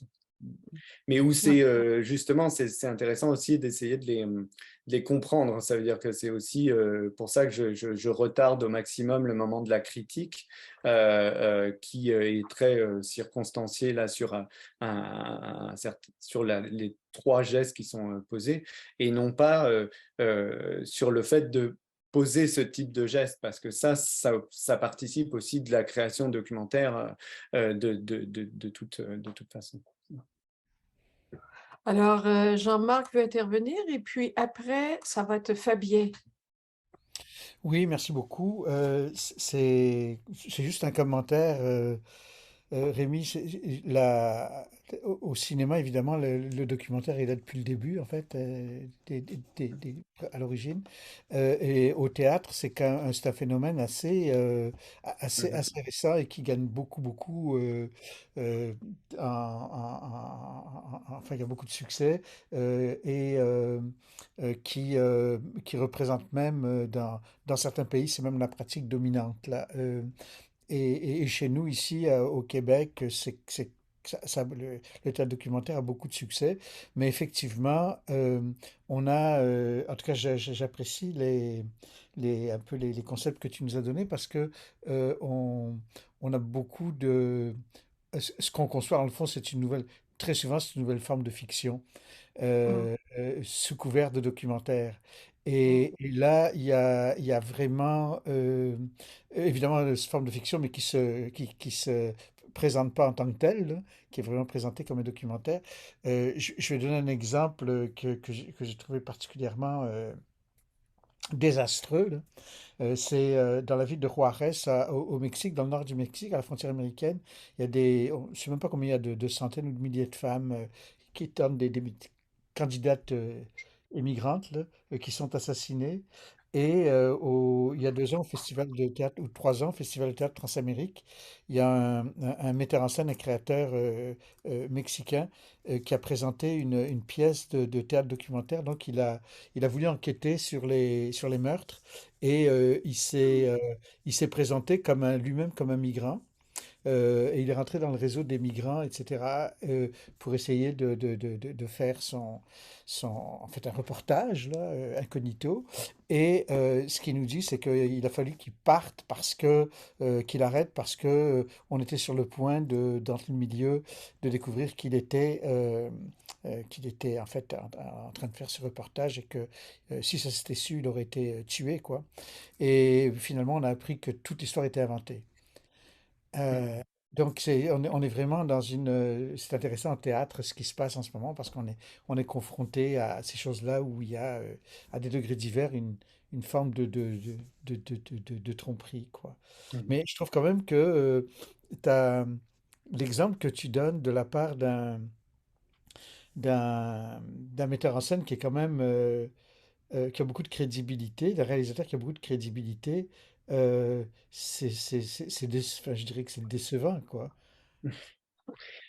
Ouais, c'est ça, mais ouais, je pense que c'est vraiment c'est vraiment pas un cas voilà, isolé, c'est ça. C'est aussi, moi j'ai beaucoup travaillé sur essayer de voir est-ce qu'en fait on est face à des récits historiques ou face à des récits historiens. Et en fait, on n'est jamais face à des récits historiens dans la mesure où il faudrait que le dispositif cinématographique permette d'énoncer en permanence les sources ou le type de gestes qui sont posés, de maintenir le lien avec la source dont c'est issu, que ce soit un entretien ou un document d'archives. Ça, en fait, ça marche jamais, y compris chez Farocki. J'ai travaillé donc ce film en sursis qui est monté à partir d'une seule image d'archive, où il se donne comme enjeu le fait de montrer l'archive et ses conditions de production, etc. Mais il n'empêche qu'il fait quand même des coupes.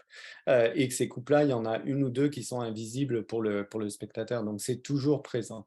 Et c'est pour ça aussi que je travaille sur le web documentaire aussi, parce qu'il me semble que dans l'environnement numérique, il est possible à la fois d'assumer une narration linéaire et de trouver des moyens d'assurer le maintien du lien avec le référent. Et donc, là, on peut penser à des écritures historiennes par le web documentaire. Mais par le film en tant que tel, je pense qu'effectivement, ça ne fonctionne, ouais, ça fonctionne jamais vraiment jusqu'au bout. Oui. Donc, Fabien va intervenir et puis ensuite, Franck aimerait intervenir. Donc, je te passe la parole, Fabien, d'abord. Oui, merci. Merci, Rémi, pour ta présentation très riche. Moi, je suis moins familier justement de ces sujets-là. Et en fait, ma question, c'est, en fait, tu vas probablement te répéter, je suis désolé, mais j'étais vraiment frappé par cette idée de documentaire démonstratif.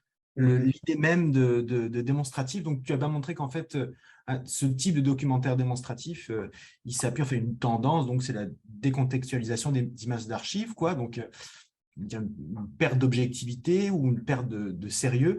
Moi, ça m'a fait penser à... Alors là, on est sur un autre type de documentaire, hein, je suis désolé, mais c'est parce que mes étudiants sont fascinés par ce documentaire sur Netflix qui s'appelle le Social Dilemma. Donc, c'est un documentaire qui interroge comme ça nos rapports aux algorithmes, l'effet que les algorithmes ont sur nous. Et il y a dans ce documentaire-là, il y a quelques séquences où les personnes en charge de ce documentaire ont comme personnifier des algorithmes. Donc, on a comme qu'est-ce qui se passerait si des gens, en fait, étaient des algorithmes et nous poussaient certaines images ou quoi. J'étais fasciné de voir à quel point ce qui était retenu de ce documentaire-là, c'était ces séquences entièrement fictionnelles, quoi. Les algorithmes, c'est pas des gens. Et en fait, en t'écoutant, je me disais, est-ce qu'on pourrait dire que ce type de documentaire qui vise à nous faire vraiment comprendre les problèmes présupposés par les systèmes de recommandation, etc., ou nos rapports aux écrans? Est-ce que c'est un documentaire démonstratif ou en même temps c'est un documentaire qui met le faux et le vrai, qui même dévoie ce qu'on pourrait penser du pouvoir des algorithmes? Bref, ça c'est vraiment, je fais du hors-piste, mais je voulais avoir une définition claire de qu'est-ce que tu appelles un documentaire démonstratif ou explicatif. Oui, c'est ça, le documentaire démonstratif qui est effectivement un peu une catégorie utilisée comme un repoussoir, hein, donc, pour par ailleurs valoriser les 5 ou 6 autres types qui sont présentés en règle générale. C'est vraiment cette idée qu'on a avant tout un récit qui est pensé par l'écrit, avec un message et un sujet qu'on veut faire passer. Et qu'ensuite, on va chercher un certain nombre, et donc qui est tenu dans vraiment la forme classique par la voix off, et par donc une voix off qui est censément la voix omnisciente qui dit ce qu'il faut comprendre et comment il faut le comprendre. Et donc, les images viennent dans une fonction assez strictement illustrative. Et donc, on va dire, ah bah oui, John Pelé, en 1942, travaille à son bureau, ben, on va chercher une photo de Pelé en train d'être à son bureau. Et on va dire, telle ville allemande est bombardée, ben, on va chercher une image de bombardement. Dans ceux qui font le plus sérieusement, ils vont chercher les images de la ville dont il est question dans la voix off. Puis dans un certain nombre d'autres cas, ça peut être de n'importe quelle ville, voire des villes bombardées par les Allemands dans d'autres lieux. Donc, on peut avoir un degré de sérieux ou de n'importe quoi qui va être différent dans la manière dont on illustre les images. Donc, c'est dans ce sens-là aussi où Ken Burns est reconnu comme étant quelqu'un qui, depuis des années, fait le travail sérieusement. Ça veut dire que quand il va chercher les images en question, il va chercher les images qui illustrent précisément ce dont il est question dans la voix off. Et puis donc, après, il y a des manières de faire qui, voilà, en fait, peuvent être avec l'archive, mais s'éloignent de cet usage illustratif. Et donc, on va avoir un usage qui va permettre une forme de distanciation. On va avoir des usages poétiques de l'archive, on va avoir des usages comiques en créant justement des effets de distanciation par rapport entre la voix off et l'image. Mais déjà là, on s'éloigne du format démonstratif tel qu'il est pensé au départ. Et y compris donc le fait d'intégrer des témoignages ou des paroles d'experts, c'est aussi comme une forme d'éloignement déjà un petit peu de la formule de base du documentaire démonstratif. Mais en fait, que en apparence, c'est un peu ça aussi toute la question. C'est-à-dire que si on va chercher l'expert, mais en fait avec cette fonction d'autorité, et puis on va chercher le témoin avec cette fonction d'attestation, cette fonction d'incarnation d'une émotion, mais qu'en fait c'est pour appuyer le propos qui de toute façon est tenu dans la voix off. On s'éloigne un petit peu, mais on reste vraiment dans le même modèle. Alors, juste si je peux rebondir, donc c'est une histoire de narration. En fait, c'est le narrateur omniscient qui a un point de vue et qui le construit avec un souci de rigueur qui est à débattre, quoi, c'est ça? Donc, c'est vraiment une question c'est la personne qui parle et qui va se saisir des images d'archives, et puis elle ne va pas hésiter à un moment donné utiliser des trucs pour un certain goût du spectaculaire, en fait, hein, pour plus facilement passer son message. OK. Oui, c'est ça. Et donc, quand tu parles de point de vue, en fait, c'est aussi toute la question, en fait, est-ce que le réalisateur, la réalisatrice assume le fait qu'il tient un point de vue sur un sujet, ou est-ce qu'en fait, c'est une voix off un peu omnisciente et censément objective qui vient dire ce dont il est question et traiter le sujet sans le mettre en perspective. Mais après, voilà, il faut toujours faire attention avec, je n'irai pas directement te suivre sur l'idée de spectaculaire, dans le sens là où ce documentaire sur l'Holocauste, je pense à aucun moment qu'ils sont en train de dramatiser pour dramatiser ou de mentir pour faire correspondre les choses. Alors voilà, on n'est pas dans un usage trompeur dans ce sens-là, mais on est dans un usage qui passe par des gestes créateurs pour faire correspondre en fait les sources à ce qu'ils veulent tenir comme propos qui par ailleurs est appuyé sur l'historiographie contemporaine et le fait qu'ils travaillent avec les historiens et historiennes qui sont spécialistes du sujet. Oui. Merci. Alors, je vais passer la parole à Franck. Merci. Deux choses là. Je crois que enfin, ça rebondit aussi un peu sur la question de Fabien. Je pense que d'une part, il y a aussi le problème que la notion de documentaire est extrêmement floue en elle-même. Parce qu'il y a évidemment beaucoup de types de films non fictionnels qui sont démonstratifs, tous les films pas d'enseignement, par exemple, de présentation d'un processus de production et tous ces types de films-là sont démonstratifs, c'est leur raison d'être. De même, des films de propagande, qui, justement, si on pense à la série Why We Fight, c'est la réutilisation de documents, d'images d'archives qui sont soumis à un discours propagandiste. Et dans un sens, même les films de Grierson dans les années 20, Housing Problems, etc. Donc, ce n'est pas des images d'archives, mais il utilise des images qui sont prises sur place, un peu comme d'autres utilisent des images d'archives pour appuyer un discours qui essaye de démontrer quelque chose. Donc à ce niveau-là, il faut peut-être aussi insister sur le fait qu'aucun documentaire n'est objectif ni a un accès privilégié à la vérité. Et pour cette utilisation d'autres types d'images, là, je voudrais renvoyer au livre de Roger Audin de la fiction, où il montre justement que pour la lecture documentarisante, qu'elle peut être soutenue et qu'elle peut continuer même si des images complètement étrangères sont intégrées, parce qu'il y a un discours global dans lequel ces images-là sont intégrées et peu importe la qualité même de ces images-là. Donc, une scène mise en scène à l'intérieur d'un documentaire ou un dessin animé peuvent très, très bien faire partie d'un discours documentaire. Et le problème, c'est là où qu'on ne sait pas justement une machination avouée, pour reprendre de termes de Metz. Parce qu'il y avait aux Pays-Bas, par exemple, il y avait un scandale où quelqu'un a fait un documentaire sur le fonctionnement, enfin, sur les rapports des gens dans une entreprise, et qu'à un moment donné, il y a une discussion extrêmement violente, etc., etc. Et ça a été complètement mis en scène après coup, parce que quand cette discussion avait lieu, le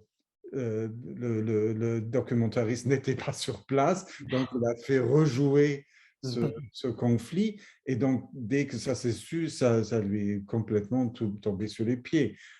Et justement, ça aurait été très facile de dire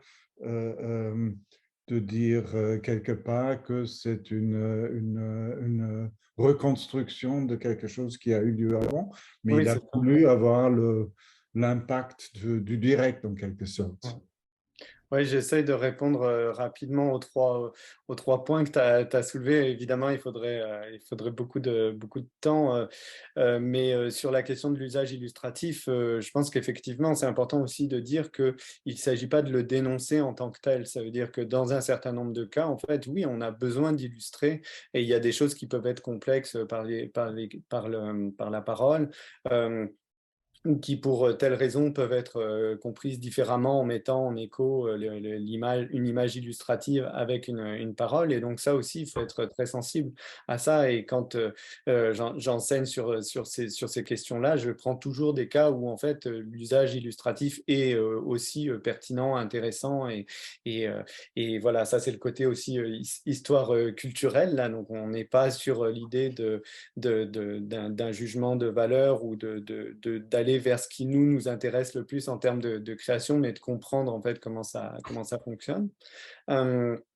Après, le deuxième point, c'est peut-être aller un peu vers l'idée des usages réflexifs, effectivement. Ça veut dire qu'en fait, il y a des documentaires qui peuvent dénoncer en permanence, enfin, dénoncer ou mettre en jeu les conditions de production du documentaire. Ça veut dire que c'est dans ces formats-là le plus souvent qu'il y a des choses qui sont intéressantes. Donc, on parle de montage, on peut mettre en scène la table de montage, on peut mettre en scène des ciseaux, on peut mettre en scène voilà, tout type de discours de manière directe, indirecte, poétique, démonstrative, dans un sens d'argumentation. Voilà, il y a ces dispositifs-là qui sont qui sont là pour les réalisateurs, les réalisatrices, dans le sens où leur documentaire ne sera pas plus objectif ou ne sera pas plus la vérité, mais il sera un point de vue qui sera présenté en tant que point de vue construit et mis à distance. Et puis le troisième point, c'est la question en fait de la place des spectateurs, des spectatrices. C'est dans cette idée que le documentaire, c'est aussi la possibilité de se demander qu'est-ce qu'on est en train de regarder. Et c'est là où l'usage de la séquence des rushs de Shoah est un peu problématique. C'est dans la mesure que elle arrive après 4h37 de film dans laquelle on a cette alternance entre les images d'archives et des paroles, soit des témoins, soit des experts. Et donc, à mon avis, il y a quand même un certain nombre de spectateurs ou de spectatrices qui ne voient pas le problème. C'est-à-dire qu'ils sont pris dans cette interprétation qui leur est proposée depuis 4h37. Il n'y a aucune raison que si on ne les invite pas à y penser, ils se disent par eux-mêmes « Ah, là, il y a un changement de statut ». Alors, est-ce que le fait que dans la voix soit dit il a 34 ans en 42 et que du coup on voit quelqu'un d'assez jeune dans une image dont on voit bien que la matérialité n'est pas tout à fait la même que ce qui a été présenté jusque-là, ça suffit à créer cet effet de se dire ah ben tiens, je regarde un autre type d'image. Voilà, je ne suis pas sûr que ce soit Je suis pas sûr que ce soit le cas. Mais là, ce qui est intéressant dans cette interprétation par le spectateur, la spectatrice, c'est le fait qu'on n'a pas la réponse, en fait. Ça veut dire qu'il y en a un certain nombre pour qui, en fait, ils l'ont pris sans se poser de questions.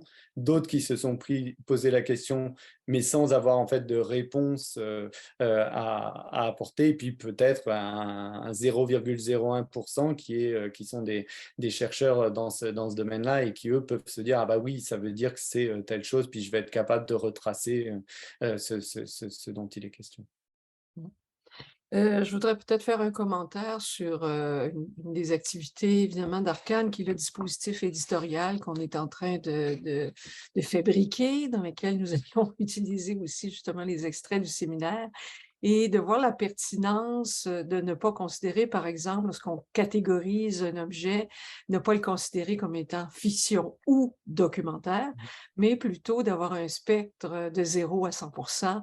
C'est plus ou moins documentaire ou plus ou moins fictionnel, parce qu'on peut reprendre aussi l'inverse, un documentaire ou plutôt un film de fiction sur Houdini, comme il y a eu récemment, va chercher évidemment une partie documentaire extrêmement importante, mais tout en le fictionnalisant. Alors, quelle est la part de la fiction? Quelle est la part du documentaire? Je pense, et j'en profite aussi peut-être pour vous parler d'une lecture récente d'un livre qui s'appelle The Confabulator, que je recommande fortement. Désolée, je ne me rappelle pas de l'auteur, je le communiquerai au groupe, mais The Confabulator, qui est un roman qui a été écrit par un écrivain canadien portant justement sur Houdini.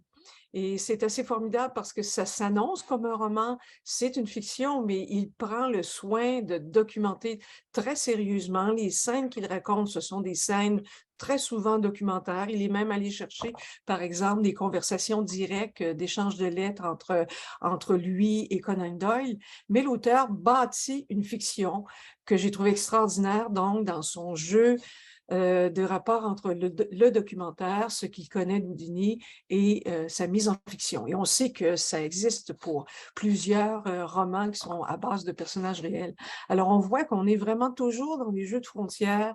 C'est ce qui est intéressant pour nous, c'est de voir qu'on peut partir du documentaire, puis voir, comme tu nous l'as bien exposé, et à un niveau très, très, comme tu disais, qu'on pourrait presque qualifier de banal, sans trop de montage, au niveau premier, comment ça a toujours existé dans l'histoire du documentaire, à commencer par ce qu'on décide d'intégrer dans le pro-filmique également, hein, même si on a une source.